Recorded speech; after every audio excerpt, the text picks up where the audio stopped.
رحم الله من قرأ الفاتحة. بسم الله الرحمن الرحيم. الحمد لله رب العالمين الرحمن الرحيم مالك يوم الدين. إياك نعبد وإياك نستعين اهدنا الصراط المستقيم صراط الذين أنعمت عليهم غير المغضوب عليهم ولا الضالين. صل على محمد وآل محمد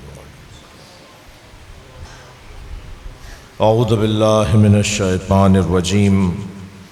بسم الله الرحمن الرحيم.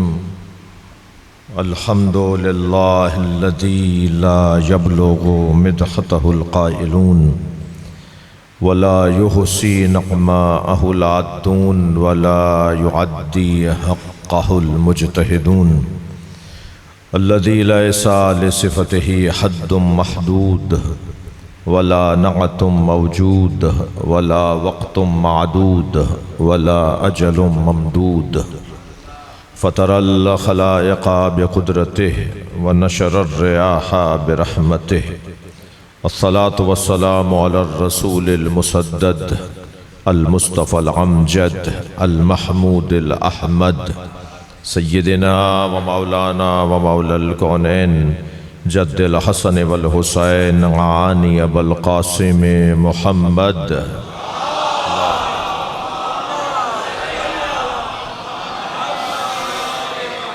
وآله الطيبين الطاهرين المعصومين الذين قال الله إنما يريد الله ليذهب عنكم الرجس أهل البيت ويطهركم تطهيرا.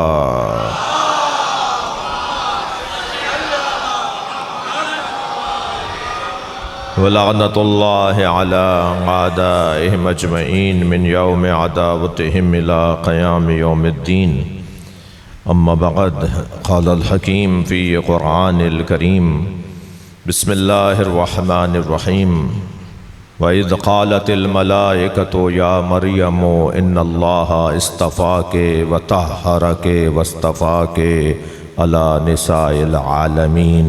صلوات.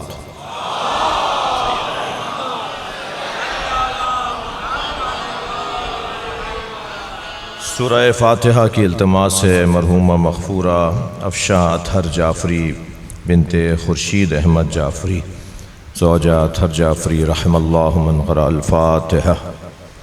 بسم اللہ الرحمن الرحیم. الحمد للہ رب العالمین الرحمن الرحیم مالک یوم الدین. ایاک نعبد و ایاک نستعین اہدنا الصراط المستقیم صراط الذین انعمت علیہم غیر المغضوب علیہم ولا الضالین. بسم اللہ الرحمن الرحیم. قل هو اللہ احد اللہ الصمد لم یلد ولم یولد ولم یکن لہ کفوا احد. بسم اللہ الرحمن الرحیم. قل هو اللہ احد اللہ الصمد لم یلد ولم یولد ولم یکن لہ کفوا احد. بسم اللہ الرحمن الرحیم. قل هو اللہ احد اللہ الصمد لم یلد ولم یولد ولم یکن لہ کفوا احد. اللہم صلی علی محمد وآل محمد. مغفرت کے لیے بلند صلوات پڑھیں.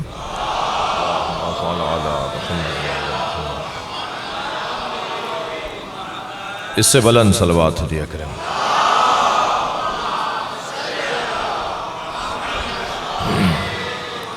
اس سے بھی بلند پڑھی جا سکتی ہے. اللہم صلی علی محمد وآل محمد. صلی علی محمد وآل محمد. سورہ مبارکہ آل عمران آیت نمبر 42. اللہ حضرت مریم سے فرشتوں کی گفتگو کو بیان کر رہا ہے. بات فرشتے کر رہے ہیں اور عنوان قرآن کا ہے. ایسا ممکن ہے کہ کہے کوئی اور وہ آیت بن جائے. الحمدللہ رب العالمین یہ اللہ نہیں کہہ رہا.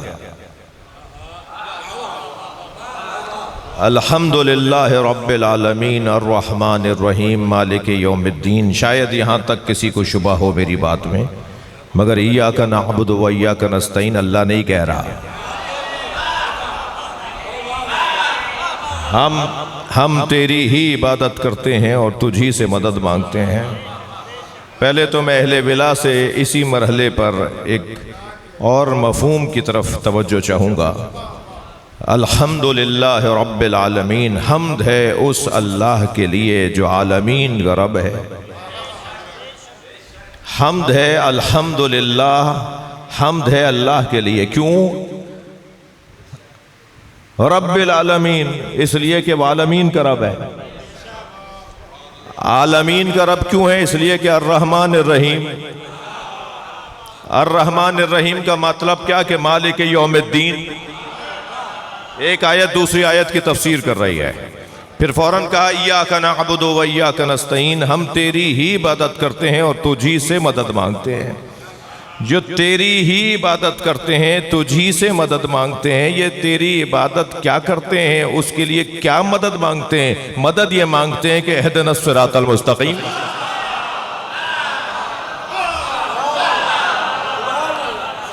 یعنی ہمیں اللہ سے، اللہ کی عبادت کے لیے اور اس سے مدد مانگنے کے لیے ایک رستہ چاہیے، جسے علی کہتے ہیں۔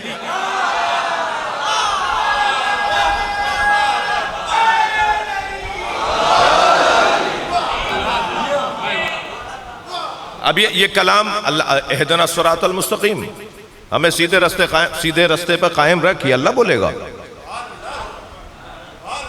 یہ سیدھے رستے پہ قائم رکھیے تو اللہ سے کوئی بول رہا ہے نا، یہ کوئی اللہ سے بول رہا ہے، اللہ کو اتنا اچھا لگ رہا ہے کہ اسے قرآن بنا دیا۔ سبحان اللہ۔ ایک آیت نہیں ہے، السلام علیہ یوم ولدت، میرے روز ولادت پہ سلام۔ یہ ہے کلام الہی، مگر پیغام اللہ کا نہیں ہے۔ یہ کسی اور نے کہا کہ اللہ کو اتنا اچھا لگا کہ اللہ نے قرآن بنا دیا۔ السلام علیہ یوم ولدت و یوم اموت و یوم ابعث حیا، یا یہ حضرت یحییٰ نے فرمایا ہے جی، یا یہ حضرت عیسیٰ نے فرمایا ہے۔ یعنی دونوں کے لیے یہ دو آیتیں ہیں، ایک ہی الفاظ پر مشتمل دو جگہ پر دو آیتیں ہیں۔ ایک حضرت عیسیٰ کا قول ہے، ایک حضرت یحییٰ کا قول ہے۔ اور اگر کوئی بچہ جوان آپ سے پوچھے نا، کالج یونیورسٹی میں آپ سے کوئی پوچھے کہ آپ یہ میلاد کیوں مناتے ہیں، آپ یہ روز شہادت کیوں مناتے ہیں، تو اس کو یہ آیت سنا دیا کرو، السلام علیہ یوم ولدت، میرے آنے والے دن پر سلام۔ جس دن معصوم آئے اس دن پر سلام کا مطلب ہی تو میلاد ہے، اور جس دن معصوم کی شہادت ہو اس دن مجلس کرنے پر ہی تو اس دن پر سلام ہے۔ وہ دن ذہن میں ہوگا تو اس پہ سلام ہوگا نا۔ اور سلام کا کیا مطلب ہے؟ بقا، سلامتی، وجود۔ میں آپ کو سلام کروں تو گویا میں یہ کہہ رہا ہوں کہ میرے ہاتھ میری زبان سے آپ محفوظ ہیں، آپ پر واجب ہے کہ مجھے جواب دیں کہ آپ بھی ہماری ہاتھ اور زبان سے محفوظ ہیں۔ یعنی سلامتی، سلم، امن، آشتی، بقا، حیات، زندگی کو سلام کہتے ہیں۔ اب یہ اللہ کے الفاظ نہیں، اللہ نہیں کہہ رہا میرے روز ولادت پہ سلام، وہ لم یلد ولم یولد ہے۔ یہ الفاظ کسی اور کے ہیں، پروردگار عالم نے اسے قرآن بنا دیا۔ تو ایسا ممکن ہے کہ الفاظ کسی اور کے ہوں مگر اللہ اسے قرآن بنا دے۔ اور پھر یاد رہے کہ ابو طالب اس مومن اکمل کو کہتے ہیں، مومن کامل نہیں ہے۔ بلکہ میں کیا کروں کہ کل ایمان کا لقب بیٹے کے حوالے ہو گیا، اس لیے میں بابا کے لیے تو کہہ نہیں سکتا، مگر اتنا ضرور کہہ سکتا ہوں کہ جس کا جز کل ایمان ہو، اس ابو طالب کا ایمان کس درجے پر ہوگا۔ اب یہ الفاظ الحمدللہ رب العالمین حضرت ابو طالب کے ہیں۔ اللہ کو یہ الفاظ اتنے اچھے لگے کہ اللہ نے قرآن کا حصہ نہیں، قرآن کے برابر سورہ بنا دیا۔ ہاں، سورہ الحمد قرآن میں نہیں ہے، صلوات پڑھیں ذرا محمد و آل محمد۔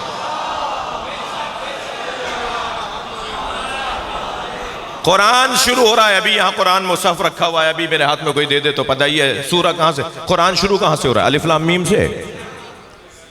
پہلا سپارہ پہلی آیت الف لام میم، پہلا سپارہ، پہلی آیت الف لام میم ذالک الکتاب لا ریب فیہ ھدی للمتقین، یہاں سے شروع ہو رہا ہے نا. اور پہلا سپارہ جہاں سے شروع ہو رہا ہے اس کے آگے جو سورہ رکھا ہوا ہے اسے سورہ الحمد کہتے ہیں. جسے قرآن نے کہا ہے کہ ہم نے لقد آتینا سبعا من المثانی وقرآن العظیم، ہم نے سات آیتوں والا سورہ عطا کیا ہے اور قرآن عطا کیا ہے.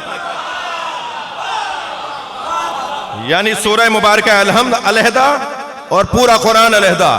میرے معصوم امام ارشاد فرماتے ہیں جو پورے قرآن کا وزن ہے وہ سورہ الحمد کا وزن ہے.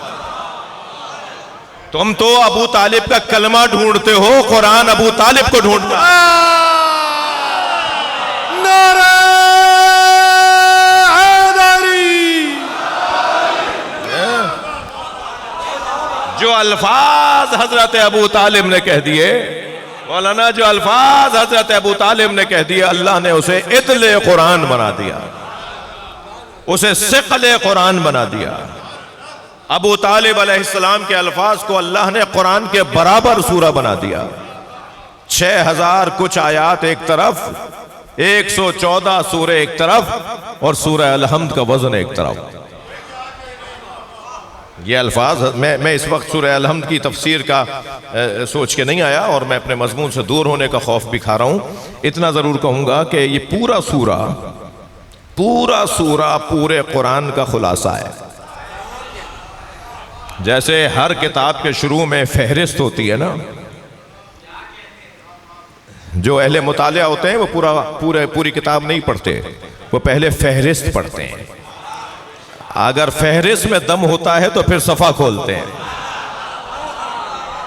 اس لیے کتاب مرتب کرنے والا فہرست کو آخر میں مرتب کرتا ہے.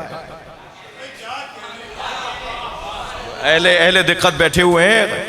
کتاب لکھنے کے بعد فہرست بنائی جاتی ہے، فہرست بنا کر کتاب نہیں لکھی جاتی. اور فہرست بعد میں اس لیے بنائی جاتی ہے کہ تاکہ فہرست جامع بن سکے. پورے کتاب کا خلاصہ اس فہرست میں نظر آ رہا ہے کہ اس کے مندرجات کیا ہیں، اس کے اندر ہے کیا، اس میں لکھا ہوا کیا ہے. اب آپ ذرا دیکھیے، الحمدللہ رب العالمین الرحمن الرحیم مالک یوم الدین ایاک نعبد و ایاک نستعین اہدنا الصراط المستقیم، ہمیں سیدھے رستے پر قائم رکھ. اب یہ تو نبی بھی پڑھتے تھے، یہ تو علی بھی پڑھتے تھے، یہ آپ بھی پڑھتے ہیں. تو جب ہم پڑھتے ہیں تو کیا سوچتے ہیں کہ کون سا رستہ؟ اہدنا الصراط المستقیم صراط الذین انعمت علیہم. یہ صراط الذین ہیں کون؟ الذین نہیں، کوئی ایک نہیں، الذین جمع ہے. 3 سے زیادہ لوگوں کو ڈھونڈنا ہے. ان لوگوں کو ڈھونڈنا ہے جو چادر میں آ کر پنجتن کہلائے. اب میں ان بچوں جوانوں کے لیے کیونکہ بات آ گئی ہے تو یہیں روشن کر دوں کہ جب ہم سوچتے ہیں کہ کن کا رستہ، اہدنا الصراط المستقیم صراط الذین انعمت علیہم، ان کا رستہ جن پر تو نے اپنی نعمتوں کو نازل کیا، تو جب ہم بولتے ہیں تو اہل بیت کو ذہن میں رکھ کر بولتے ہیں. لیکن جب اہل بیت بولتے ہیں تو کسے ذہن میں رکھتے ہیں؟ بھائی مولا نبی بھی تو یہ سورہ لا صلاۃ الا بفاتحۃ الکتاب، نماز ہے ہی نہیں جب تک کہ اس میں سورہ فاتحہ نہ پڑھی جائے. بغیر سورہ الحمد کے نماز ہے ہی نہیں، نماز باطل ہے. دوسرے سوروں میں اختیار ہے مگر سورہ الحمد میں اختیار نہیں ہے کہ یہ پڑھیں یا نہ پڑھیں، پڑھنا ہے. تو سرکار جب یہ سورہ پڑھتے تھے تو کسے ذہن میں رکھتے تھے؟ مولا علی جب یہ سورہ پڑھتے تھے تو کسے ذہن میں رکھتے ہیں؟ جناب زہرا جب یہ سورہ پڑھتی ہیں تو کسے ذہن میں رکھتے ہیں؟ بہت لمبی گفتگو نہیں کر رہا، 2 جملوں میں کہہ رہا ہوں. جب نبی پڑھتے تھے تو علی کو سوچتے تھے، اور جب علی پڑھتے تھے تو نبی کو سوچتے تھے. حیدر حیدر حیدر حیدر بر محمد وآل محمد سلام. اللہم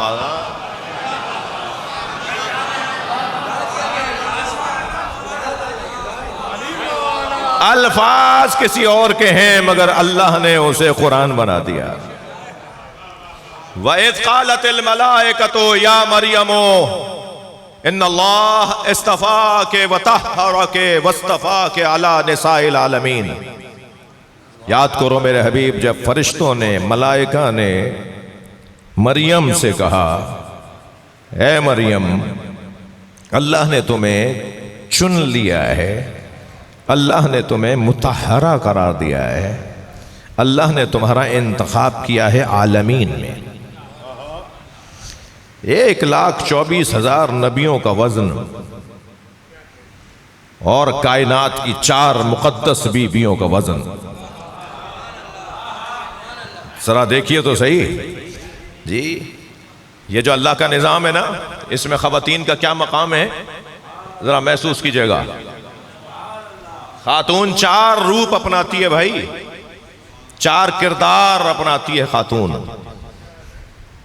ایک تمہید زندگی، ایک اصل زندگی، ایک نتیجہ زندگی، ایک حسن زندگی۔ خاتون 4 کرداروں میں ڈھلتی ہے۔ ہر کردار کا انداز دوسرے کردار سے مختلف۔ تمہید زندگی، بیٹی، جن گھروں میں بیٹیاں نہیں ہیں ان گھروں کی اداسی دیکھنے کے قابل نہیں ہے، اور جن گھروں میں بیٹیاں ہیں وہاں کی رونق دیکھنے کی ہے۔ تمہید زندگی یعنی بیٹی، باپ کی ساری تکان دور ہو جاتی ہے بیٹی کے چہرے کو دیکھ کر۔ اور میری اور آپ کی کیا حیثیت جب سرکار فرمائیں کہ میں فاطمہ کو دیکھ کر تبلیغ دین میں حوصلہ پاتا ہوں، میں اللہ کا پیغام پہنچانے میں حوصلہ پاتا ہوں جب میں سیدہ کو دیکھتا ہوں۔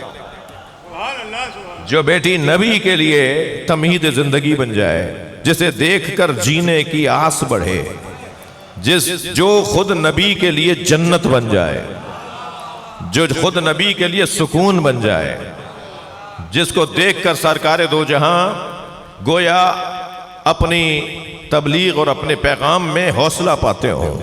توجہ چاہوں گا عزیزو، نبی کی بیٹی کی بات ہو رہی ہے، جس کے آنے پہ سرکار کھڑے ہو جاتے ہیں، اور کھڑے نہیں ہوتے، کھڑے ہو کر اس طرف بڑھتے ہیں جہاں سے سیدہ آ رہی ہیں۔ قاما لہا نہیں ہے، قاما الیہا ہے۔ حدیث مبارکہ میں جب سیدہ تشریف لاتی ہیں تو حدیث کہتی ہے قاما الیہا۔ قاما لہا اور قاما الیہا میں عربی گرامر میں فرق ہے۔ قاما لہا یعنی ان کے لیے کھڑے ہو جانا، ان کے لیے کھڑے ہو گئے، اسے کہیں گے قاما لہا، ان کے لیے کھڑے ہو گئے۔ اور قاما الیہا کھڑے ہو کر وہاں بڑھے جہاں سے وہ آ رہی ہیں۔ بہت بظاہر تو ایک لام اور الف لام کا فرق ہے، لہا اور الیہا، لیکن بڑا زمین تا آسمان فرق ہے۔ اور صرف یہ نہیں کہ کھڑے ہو کر اس طرف بڑھ رہے ہیں، بلکہ قبل یدیہا، ہاتھوں کا بوسہ دے رہے ہیں۔ وَأَجْلَسَهَا، ہاتھ پکڑ کے لاتے ہیں، اجلسہا فی مجلسے، اور وہاں بٹھاتے ہیں جہاں خود بیٹھے ہوئے تھے۔ بھئی یہ بات تو آپ کی 50 دفعہ کی سنی ہوئی ہے، مگر ایک بات اور مجھ سے سن لیجئے اس میں۔ نقن صاحب فرماتے ہیں کہ ہاتھ پکڑ کر لاتے تھے، وہاں بٹھاتے تھے جہاں خود بیٹھے تھے۔ حدیث یہاں خاموش ہے کہ خود کھڑے ہو جاتے تھے یا بیٹھتے تھے۔ صلوات پڑھ لیں سیدہ کی ذات پر۔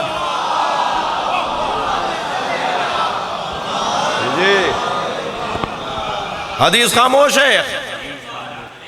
یہ اہل ادب تشریف فرمائے ہیں، الامر فوق الادب، یہ قاعدہ ہے یا نہیں؟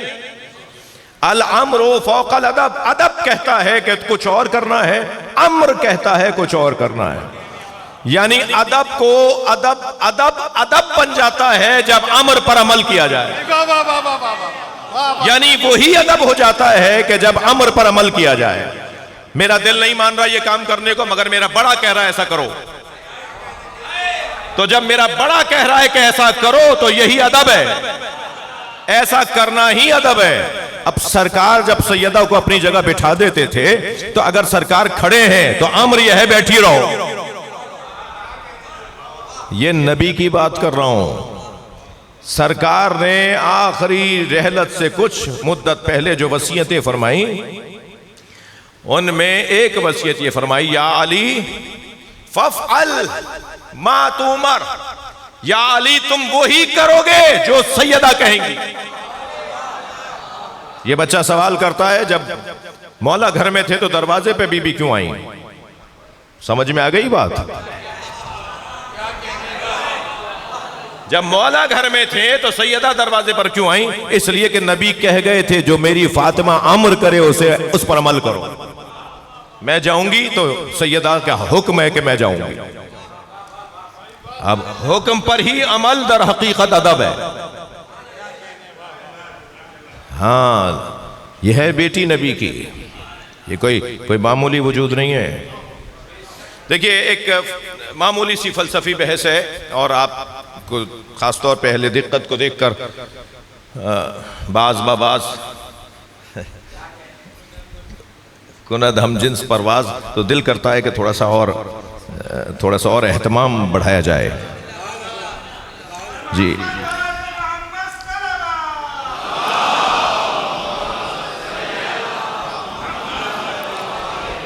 اول ما خلق اللہ نوری، سرکار نے کیا فرمایا؟ سب سے پہلے اللہ نے مجھ مصطفیٰ کے نور کو بنایا. اگر آمادہ ہیں تو ایک جملے کی اور زحمت. 3 حدیثیں ہیں ایک مضمون کی. اول ما خلق اللہ العقل، اللہ نے سب سے پہلے عقل کو بنایا ہے. اول ما خلق اللہ القلم، اللہ نے سب سے پہلے قلم کو بنایا ہے. اول ما خلق اللہ نوری، اللہ نے سب سے پہلے مجھ مصطفیٰ کے نور کو بنایا ہے. ہاتھ جوڑ کر کہوں یا رسول اللہ، آپ کا نور پہلے بنا، قلم پہلے بنا، یا عقل پہلے بنی؟ آپ ہی تو فرما رہے ہیں، کبھی آپ خود فرما رہے ہیں کہ عقل پہلے اللہ نے خلق کی، پھر آپ خود ہی فرما رہے ہیں قلم کو اللہ نے سب سے پہلے خلق کیا، پھر آپ خود ہی فرما رہے ہیں کہ میرے نور کو سب سے پہلے اللہ نے خلق کیا. تو پہلے خلق کیا ہوا؟ تو جواب یہ آئے گا یہ 3 علیحدہ چیزیں کب ہیں؟ جو عقل ہے وہی قلم ہے، جو قلم ہے وہی نور مصطفیٰ ہے.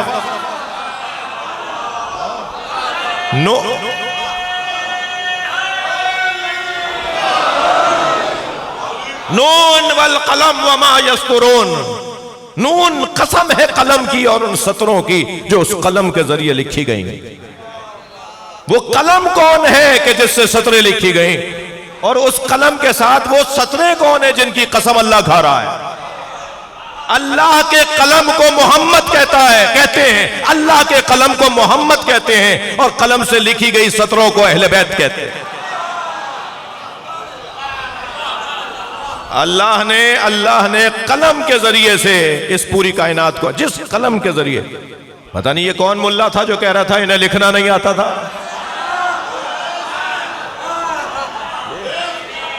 تم کہہ رہے ہو کہ انہیں لکھنا نہیں آتا تھا، جو خود اللہ کا قلم ہو، جو خود اللہ کا قلم ہو، تم کہہ رہے ہو انہیں لکھنا نہیں آتا تھا. تم انہیں پڑھ پڑھ کے مفتی اعظم بن جاؤ.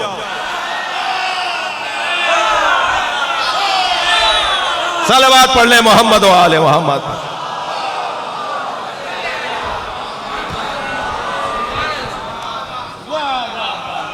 سبحان اللہ. اول ما خلق اللہ نوری، سب سے پہلے اللہ نے مجھ محمد مصطفیٰ کے نور کو بنایا. یہ ساری کائنات پھوٹی ہے، بنی ہے، نکلی ہے، بنی ہے، سنوری ہے، سجی ہے نور محمد سے. جو آغاز کائنات پر وجود اول ہو، جو آغاز کائنات پر، آغاز خلقت پر وجود اول ہو، اسے اختتام خلقت پر بھی وجود اول ہونا چاہیے. توجہ، ایک لمحہ فکریہ ہے جوانوں کو، توجہ چاہوں گا ان سے. جو کائنات بنتے وقت وجود اول ہے، جو مخلوق الہی میں وجود اول ہے، یہ اللہ کا انتخاب ہے، میرا اور آپ کا نہیں ہے. جو پشیمانیاں ہوں، جو ندامتیں ہوں کہ ہم نے کیا کر دیا، یہ اللہ نے بنایا ہے. اور یہ وہ بنایا ہے جسے بنا کر وہ اپنے آپ کو مبارکباد دیتا ہے. تبارک اللہ احسن الخالقین. خبردار، آج کا یہ انسان جسے صحیح طرح سے طہارت نہیں کرنا آتی، اس کو بنا کے فخر نہیں کیا اللہ نے. واہ واہ واہ واہ واہ واہ. جس انسان کو بنانے کے بعد اس نے فخر کیا ہے وہ نور محمد و علی ہے. اللہ جن کو بنانے کے بعد تکبر کرتا ہو. اللہ غرور کرتا ہے جنہیں بنانے کے بعد وہ نبی اور علی کا وجود ہے جی. تو جو وجود کائنات کے آغاز میں آگے تشریف لائیں گے یہ تو ادیبوں کو تو ویسے ہی صلوات پڑھیں گے ذرا محمد و آل محمد. ایک اور بلند صلوات نبی اور آل نبی.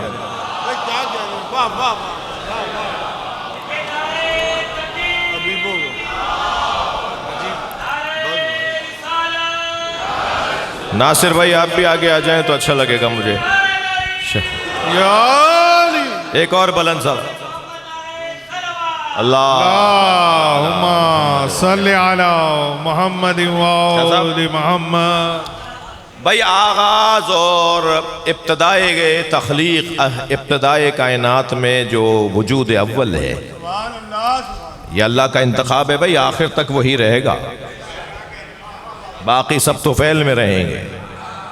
تو جو آغاز میں اول اور اعلیٰ اور اولا وجود ہے, اشرف اور عرفہ وجود ہے, اسے کائنات کے اختتام پر بھی اول اور اعلیٰ اور عرفہ ہی ہونا چاہیے. ایسا ہی ہے, مگر ایسا نہیں ہے. کائنات کے اختتام پہ اعلیٰ و عرفہ اولا وجود جناب زہرا کا ہے. اول شخص يدخل فی الجنہ فاطمۃ بنت محمد. سنی شیعہ نے یہ حدیث لکھی ہے جی. کوئی ایسی بات مجھے معلوم ہے چند سنی بھائی بھی بیٹھے ہوئے تو ان کو بھی یہ تسلی رہے کہ ہاں ہمارا بھی خیال کیا گیا تھا. سنی شیعہ نے یہ حدیث لکھی ہے کہ اول شخص يدخل فی الجنہ فاطمۃ بنت محمد. جنت میں, جنت سے مراد یہ جنت نہیں ہے جو آپ حسین کے بغیر قبول نہیں کرتے. ہاں یہ جنت ہمارے بعض دوستوں نے ایک چیز پڑھی بھی ہوتی ہے تو ان کو پھر الجھن ہو رہی ہے. پورا جنت کا مفہوم پڑھیں گے تو سمجھ میں آئے گا جنت مختلف ہے, ہر جنت ایک جیسی نہیں ہے. یہ جو قرآن میں سورہ مبارکہ الفجر کی آخری آیت میں اللہ نے ارشاد فرمایا نا, فَادْخُلِي فِي عِبَادِي وَادْخُلِي جَنَّتِي, میرے خاص بندوں میں داخل ہو جا, میری جنت میں آ جا. وہ جنت اور ہے, وہ جنت اور ہے جس سے حضرت آدم کو نکالا گیا ہے. وہ جنت اور ہے کہ جس میں اللہ کہہ رہا ہے میری جنت, اور ایک وہ جنت اور ہے جس کو فردوس اور جنت کہا گیا ہے. مفہوم جنت ایک جیسا نہیں ہے. سبحان اللہ, سبحان اللہ. پورا علیحدہ مستقل مضمون ہے جنت, مکمل گفتگو ہے جنت. جنت کا مطلب کیا ہے؟ اگر جنت جنت ہوتی نا تو پھر جنتی نہ ہوتی. ارے واہ واہ واہ واہ واہ. اللہ نے جو قرآن میں کہا ہے نا میری جنت, تو یا اللہ وہ کس کی جنت ہے؟ اچھا چلیں اور میں تھوڑا سا اور روشن کروں. یہ جتنے بھی اونٹنیاں دنیا میں گھوم رہی ہیں یہ اللہ کی اونٹنیاں نہیں ہیں. یہ کس نے بنائی ہیں بھائی؟ اللہ کی مخلوق ہے نا. مگر اللہ تو کہہ رہا ہے ناقۃ اللہ, جو صالح کا ناقہ ہے وہ میرا ناقہ ہے. تو یا اللہ کیا یہ سارے ناقے ساری اونٹنیاں تیری نہیں ہیں؟ اس کا مطلب یہ ہے کہ ہر اونٹنی ایک جیسی نہیں ہے. بھائی واہ واہ واہ واہ واہ. سبحان اللہ, سبحان اللہ. جی یہ جنتی کا کیا مطلب ہے؟ بس میں اس سے زیادہ نہیں جاتا آگے.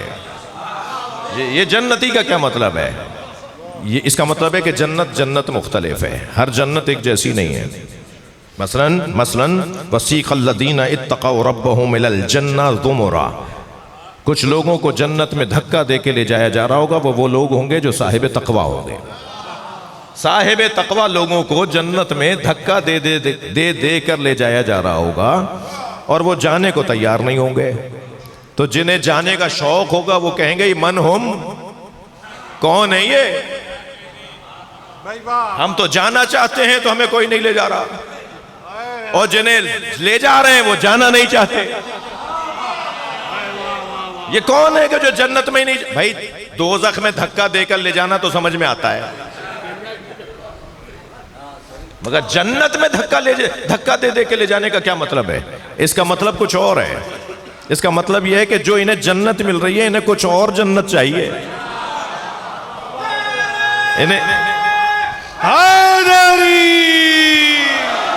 انہیں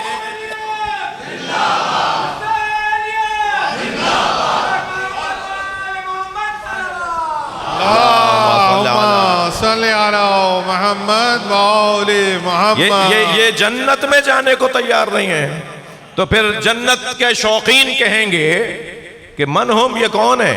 تو آواز آئے گی ہم حداث الحسین. یہ دنیا میں حسین حسین بولنے والے ہیں. یہ کہہ رہے ہیں پہلے حسین کا دیدار کراؤ، پھر جو چاہو لے جاؤ. حیدر حیدر حیدر حیدر حیدر بر محمد وآل محمد صلوات. سبحان اللہ. ان کی جنت تو حسین کا دیدار ہے. پھر جب امام حسین اپنے ساتھ انہیں لے کے جائیں گے تو پھر کہیں گے جہاں حسین ہے وہی تو جنت ہے. جی تو اس کا مطلب ہے جنت مختلف ہے. ایسا ہی ہے. اب یہ جو آواز آ رہی ہے اول شخص یدخل فی الجنہ فاطمہ بنت محمد، سب سے پہلی شخصیت جو جنت میں، اس سے مراد جنت سے کیا مراد ہے کہ محشر میں جو سب سے اونچی شخصیت، اول سے مراد اعلیٰ، اول سے مراد ارفع، اول سے مراد اولا. جو محشر میں سب سے اولا اور اعلیٰ شخصیت ہوگی وہ فاطمہ بنت محمد.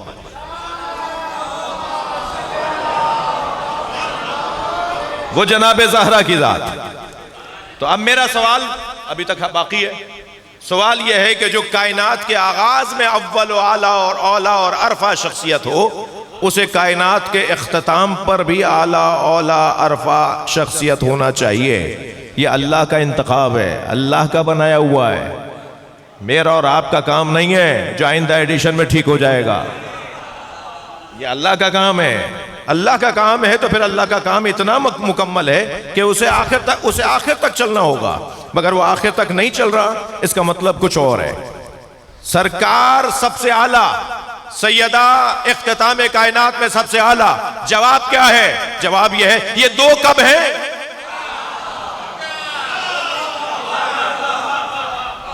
ایک حقیقت کے دو جلوے. اتحاد کا لفظ بہت زیادہ میرے ہاں استعمال ہوتا ہے. جی اتحاد کی بہت سی قسمیں ہیں. بعض اوقات ہم تقریب کو اتحاد کہتے ہیں.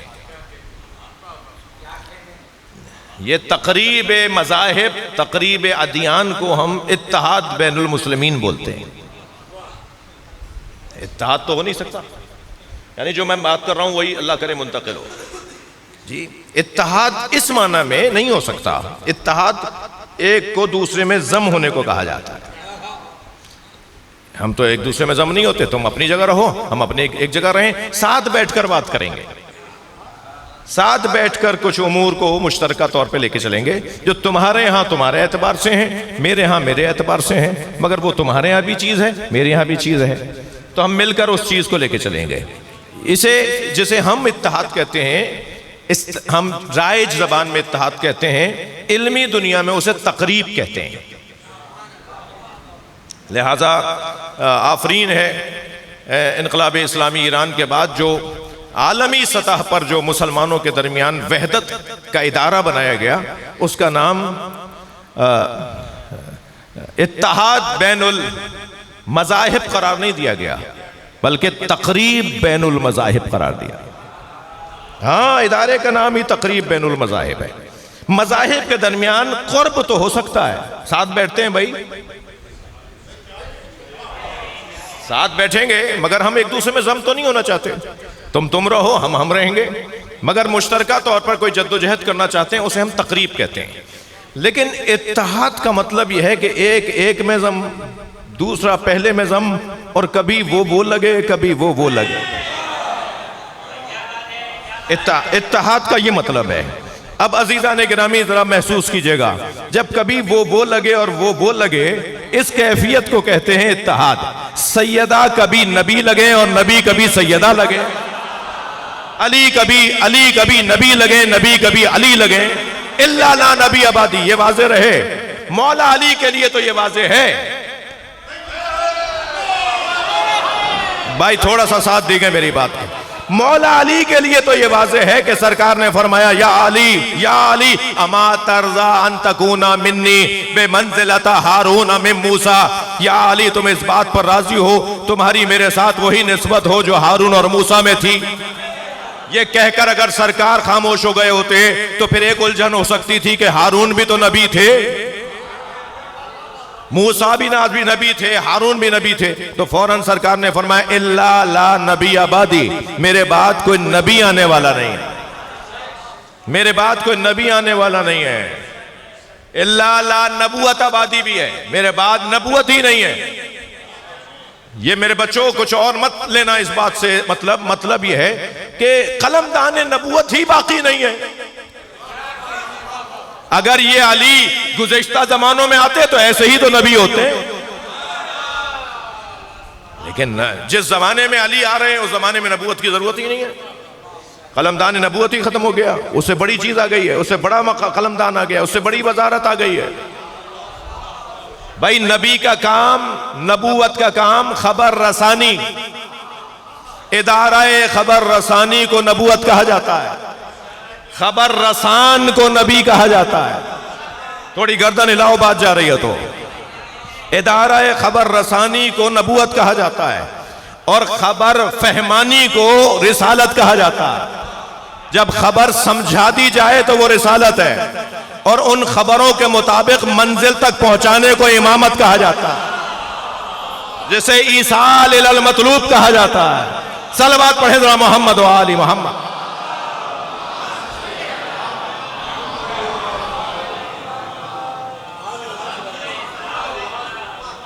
سبحان اللہ۔ یہ جو اتحاد ہے، اس اتحاد سے مراد ضم ہو جانا ہے۔ لہذا مولا علی کے لیے تو یہ آیا لا نبی آبادی، لا نبوت آبادی، مگر جناب زہرا نبوت خفی رکھنے والی ذات۔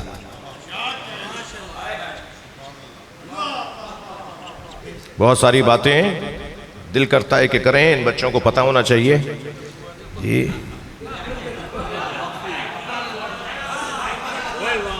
اب کیا کروں کہ جنہوں نے کچی پکی نہ پڑھی ہو انہیں میٹرک کی بات کیسے سمجھنا ہے؟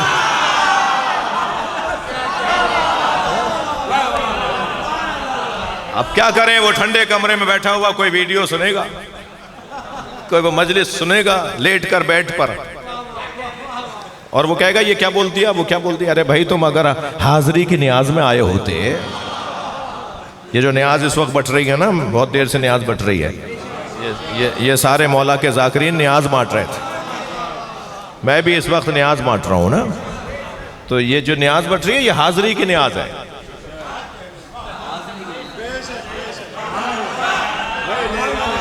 یہ جو یہاں آئے گا اسے ملے گی، جو گھر میں بیٹھ کر کلپ سنے گا اسے پھر ایسی نیاز ملے گی جسے وہ نیاز سمجھتا ہوگا، وہ نیاز نہیں ہوگی۔ واہ واہ واہ واہ۔ صلوات پڑھ لیں ذرا محمد و آل اللہم صلی علی محمد و آل محمد۔ سیدہ کا وجود، توجہ، سیدہ کا وجود اس حد اور اس مرز کو کہا جاتا ہے کہ جو نبوتوں کا خاتمہ ہے اور ولایتوں کا آغاز۔ نبوتوں سے ذمہ داریاں لے کر امامتوں کے حوالے کرنے والے وجود کو فاطمہ کہتے ہیں۔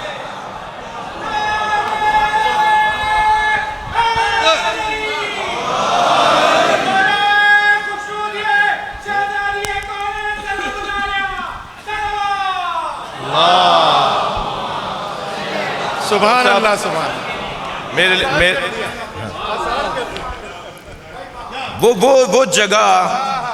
جگہ وہ برزخ کی جگہ، برزخ سے مراد وہ برزخ نہیں، وہ ایک خلا، ایک درمیان جسے پر کرنے والی ذات جناب زہرا ہے۔ نبوتوں سے قلمدانوں کو لے کر امامتوں کے حوالے کرنا، یہ وہاں سے لیں گی اور یہاں دیں گی جی۔ جب وحی اللہ کی نازل ہوتی تو روح القدس کی پیشانی پر وہ وحی آتی ہے، پھر روح القدس کی پیشانی سے جبریل پڑھتے ہیں اور نبی پہ نازل کر دیتے ہیں۔ اپنی آنکھوں کو بند کرو،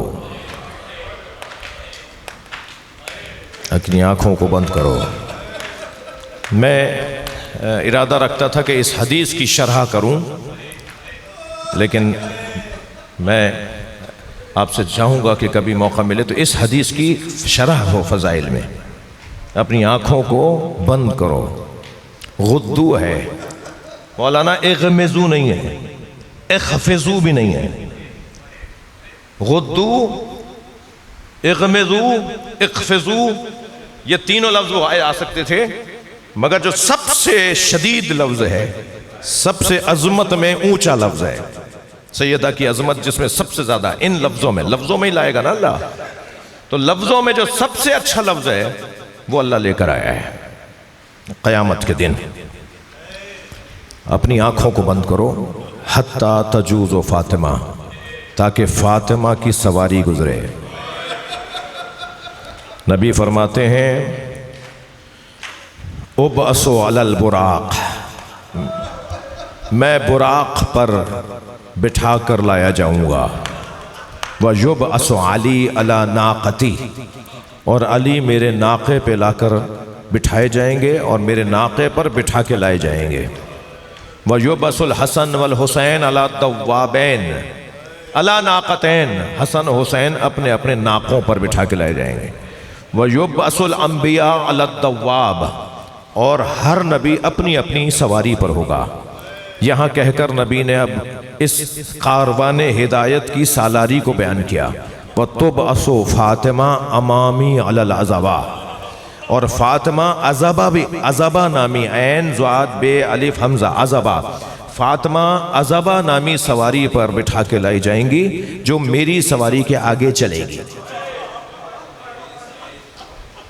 امامی، امام اور امام، اور امام جو آگے کھڑا ہوتا ہے اسے کہتے ہیں، اور آگے ہونے کو امام کہتے ہیں۔ امامی علی العذبہ، فاطمہ عذبہ پر بٹھا کر لائی جائیں گی اور ان کی سواری میری سواری کے آگے چلے گی جی۔ اور جب سیدہ کی سواری آگے بڑھے گی تو آواز آئے گی میری سواری کو عرش کے سامنے لے جاؤ۔ سیدہ کی سواری کرسی اور عرش کے سامنے جائے گی۔ جب وہاں پہنچیں گی تو فرمائیں گی روکو، سواری روک دو۔ بی بی کی سواری نہیں رکے گی، نبی کی رکے گی، مولا علی کی رکے گی، آئمہ کی رکے گی، انبیاء کی رکے گی، ان کے پیچھے اوصیاء کی رکے گی، ان کے پیچھے اولیاء کی رکے گی، ان کے پیچھے شہداء کی رکے گی، اور صالحین کی رکے گی۔ جتنے بھی کائنات کے ممتاز لوگ ہوں گے ان سب کی سواریاں رک جائیں گی جن کی سالاری جناب زہرا کر رہی ہوں گے۔ آواز قدرت آئے گی فاطمہ کیوں رکی ہو؟ تو بی بی فرمائیں گی بے ای ذنب قتلت، میرے بچوں کو کس جرم میں مارا گیا، مجھے انصاف چاہیے۔ آواز قدرت آئے گی فاطمہ مانگو کیا مانگنا چاہتی ہو؟ تو بی بی فرمائیں گی یا اللہ مجھے حسین ایسا دکھا جیسے عصر عاشور تھا۔ اجرکم اللہ، اجرکم اللہ، اللہ آپ کو کسی غم میں نہ رلائے، سوائے غم اہل بیت میں ہمیں رونے رلانے والوں میں قرار دے۔ بی بی فرمائیں گی مجھے حسین ایسا دکھا جیسے عصر عاشور تھا۔ سنیں گے آواز قدرت آئے گی فاطمہ برداشت نہیں کر پاؤ گی۔ بی بی فرمائیں گی یا اللہ میں اہل محشر کو بتانا چاہتی ہوں مجھ پر کیا گزری ہے۔ روایت کہتی ہے وسط محشر کی زمین کو اونچا کیا جائے گا، وسط محشر کی زمین کو اونچا کیا جائے گا، اور پھر آواز قدرت آئے گی ہاذا حسین۔ سارا محشر دیکھے گا امام حسین کی طرف، اور منظر یہ ہوگا حسین گھوڑے پہ ڈگمگا، امام گھوڑے پر کبھی دائیں کبھی بائیں، زخموں پہ زخم لگ چکے ہیں۔ مختار علیہ السلام کے دربار میں ایک سپاہی نے جب پوچھا نا مختار نے کہ تم میں سے کوئی ہے جو بتائے کہ حسین نے گرتے وقت کیا کہا؟ جب حسین گر رہے تھے گھوڑے سے اس وقت حسین نے کیا کہا؟ میں اپنے ان سنی بھائیوں اور اپنے نوجوانوں کے لیے ایک جملہ کہوں کہ ہم پر اعتراض ہوتا ہے کہ یہ سارے مصائب، یہ مقتل کے پیغامات، یہ مقتل کے جملے آپ کو کہاں سے پتہ چلے؟ تو اقرار مجرم جو ہوتا ہے وہ خود ایک سند ہوا کرتا ہے۔ ہمارے پاس جو مصائب کے مقتل کے پیغامات ہیں ان میں ایک بہت بڑا حصہ ان مجرموں کے اعترافات ہیں جو انہوں نے حضرت مختار کے دربار میں کیے ہیں۔ ہم نے یہ کیا، ہم نے یہ دیکھا، ہم نے یہ کیا۔ حضرت مختار نے فرمایا کہ بتاؤ، کوئی بتائے گا مجھے کہ حسین جب گر رہے تھے گھوڑے سے تو کیا کیفیت تھی؟ تو کچھ لوگوں نے کہا کہ ہم بتائیں گے۔ مختار نے کہا بتاؤ، بھرے دربار میں بتاؤ کیا ہوا؟ کہ ہم حسین کو گرانا چاہتے تھے مگر حسین دلوں پہ دل باندھ کر آئے تھے، حسین حوصلے پر حوصلہ لے کر آئے تھے، حسین ہمارے زخم مارنے پر گر نہیں رہے تھے، لیکن جب حسین کے سینے میں وہ تیر لگا جو کمر سے نکل رہا تھا، اجرکم اللہ، حسین کے سینے میں حرملہ نے وہ تیر مارا جو امام کی کمر سے نکل رہا تھا۔ امام نے بہت چاہا کہ اسے واپس نکالے مگر اس کے 3 پھل تھے جو واپس نہیں آ رہا تھا، تو امام نے اس کی چوب کو توڑا، اس کی ڈنڈی کو توڑا۔ پھر کہتا ہے کہ جب وہ تیر حسین کے سینے میں رہ گیا تو پھر کچھ دیر بعد حسین سے بیٹھا نہیں گیا، اور حسین کبھی دائیں گرتے تھے تو اس طرف رخ کر کے کہتے تھے لا واللہ، لا واللہ، مجھے نہیں چاہیے، نہیں نہیں مجھے نہیں چاہیے۔ جب دوسری طرف گرنے لگتے تھے تو وہ کہتا ہے کہ حسین اشارہ کر کے کہتے تھے مجھے نہیں چاہیے۔ تو مختار نے کہا کون کیا دے رہا تھا؟ کہ کوئی کچھ نہیں دے رہا تھا، ہم سب اسے گرانا چاہتے تھے، کوئی حسین کو کچھ نہیں دے رہا تھا، مگر حسین بار بار کہتے تھے مجھے نہیں چاہیے، مجھے نہیں چاہیے۔ میں نے حرم حضرت معصومہ قم میں آیت اللہ مشکینی ایک کرامت والے عالم تھے، اللہ کے ولی عالم تھے، میں نے ان سے اپنی کانوں سے سنا، وہ بیان کر رہے تھے جب امام گرتے ہوئے کہتے تھے نا لا واللہ تو نبی نظر آتے تھے میری گود میں آ جاؤ، اور امام حسین فرماتے تھے نانا یہ میرا امتحان ہے۔ جب دوسری طرف گرے تو جناب زہرا نظر آئی میری آغوش میں آ جاؤ، تو امام نے آواز دے کر کہا اماں یہ میرا امتحان ہے۔ جب نبی اور بطول دور ہٹ گئے تو حسین گھوڑے سے زمین کی طرف آئے، زمین کربلا پہ زلزلہ آیا، سیاہ آندھیاں چلنے لگیں، نبی زادے کے سر کو قلم کر دیا گیا۔ الا لعنت اللہ علی الظالمین، یا حسین یا حسین یا حسین۔